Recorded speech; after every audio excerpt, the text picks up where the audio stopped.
decide to make a film about adolescence, about this age group? I think for me, the origins of the story are very connected to my own coming of age. And I wanted to stay true to that experience of exploring your identity at a very young age. I think because at that age, you don't have as many borders. There is a lot of pressure to sort of make sense of your life, but I feel like you're a little bit more open to the world and life.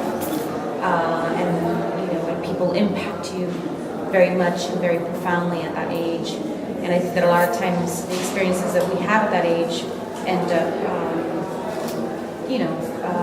becoming big markers in who you become later on in life. And that is very true in my life. I feel like my friendships, and that friendship in particular that inspired this movie, was the beginnings of my queer identity. Even though I didn't put that label on it wasn't about labels. When I look back at when did I know or what was that first queer experience, it was within that friendship.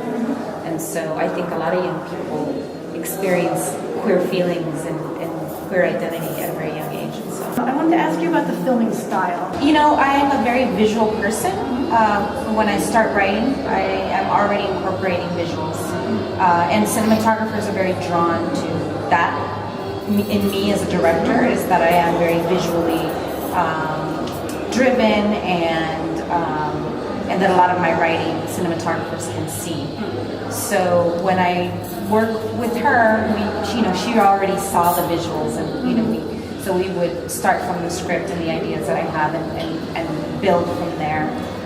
So before we shot, we already had ideas, sort of the style of the film and some of the moments that we wanted to capture. But then I think that we were limited because of time. We shot for 18 days, which is incredibly hard with with non-actors. So not a lot of time was spent being able to play. So what I did was, after we shot, I went out and started to play with the camera. And Mahela, unfortunately, wasn't able to shoot a lot. I worked with another cinematographer named James Laxton, and he came with me into the community, and I got to play. And the girls came, and I didn't even have sound. We just did a lot of the visuals.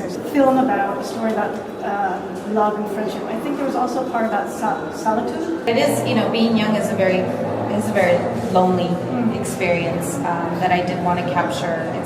That's why I said that, visually I wanted to really capture that the internal emotions that are going on with these girls, because there is a deep silence around issues of sex, desire, sexuality, and I think that silence sort of aids in that alone feeling.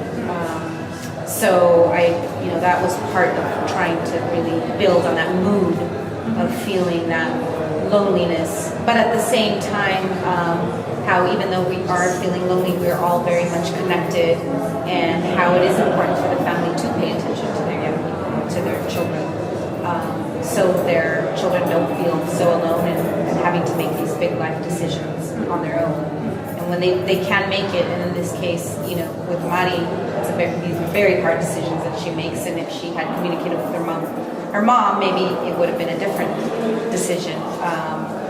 And in Yolanda, she makes hard decisions, but they're very, powerful in the sense that you see her really, be proactive and make good decisions for herself without her parents' guidance.